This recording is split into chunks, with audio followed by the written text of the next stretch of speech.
The house on Black Hill. The road to Black Hill was empty that night. Elena tightened her grip on the steering wheel as her headlights cut through the thick fog. The small town she had left behind was already miles away, but the uneasy feeling in her chest hadn't faded. Everyone in town had warned her, don't go to the house. People vanish there. No one comes back. She had laughed at them then, pretending to be braver than she really was. But as the broken silhouette of the mansion rose on the hilltop, her laughter seemed like a distant memory. The mansion looked almost alive. Its crooked roof leaned into the night sky, windows black and hollow like the eyes of a skull. The iron gate was broken, hanging from one hinge, as if it had been forced open years ago and never repaired. Elena parked the car, left the engine running for a moment, then turned it off. Silence swallowed her instantly. No crickets, no wind, no sound of night creatures, just silence. She whispered to herself, "It's just an old house, nothing more." But the silence seemed to answer, as if the house was listening.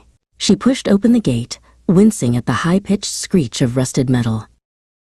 Every step up the gravel path felt heavier, like the ground itself wanted to keep her out.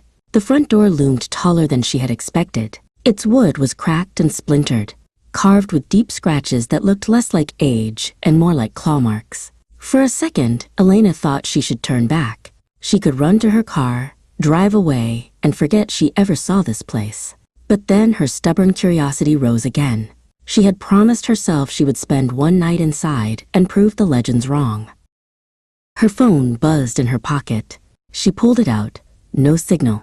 The screen flickered for a moment, then went black.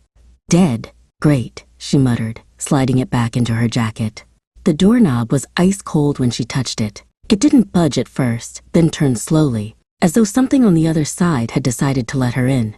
The door creaked open. The air inside was colder than outside.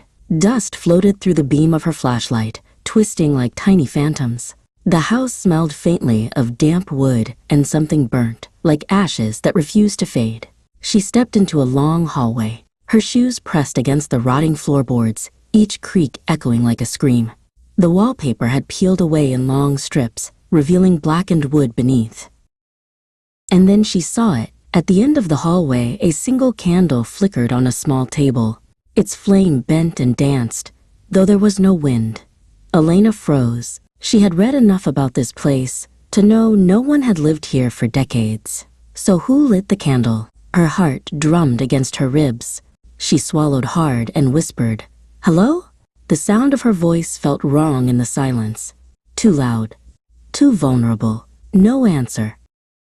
She walked forward slowly, the beam of her flashlight jittering across the walls. Faded portraits hung crookedly, faces blurred by mold and dust, eyes scratched out. She avoided looking at them too long. Halfway down the hallway, her flashlight flickered. She shook it, muttering under her breath, and it came back on, just long enough for her to hear it. A creak, upstairs.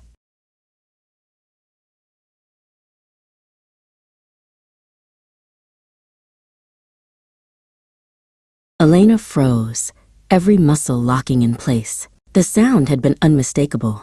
Someone had stepped on a floorboard above her. Her breath grew shallow. She forced herself to raise the flashlight toward the staircase at the far end. Its banister leaned dangerously, the steps warped and broken. But the shadow of the stairs disappeared into total darkness at the top. And then she heard it, so soft at first she thought it was the wind.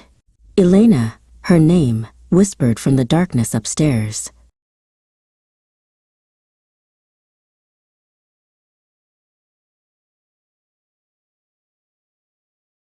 Her stomach dropped. She had never told anyone she was coming here tonight. No one knew. "Elena," the voice came again, louder this time, stretched and distant, as though spoken from another world. She stumbled back a step, her flashlight shaking in her hand. "This isn't real," she whispered. "It's just in my head." But the voice came again. "Elena." The whisper seemed to seep into the walls, into the floor, vibrating inside her bones.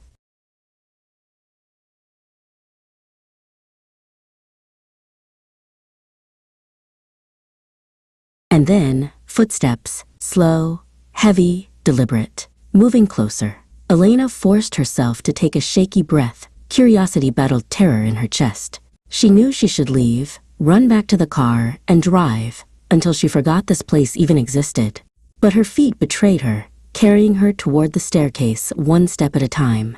The candle's flame sputtered as if trying to warn her.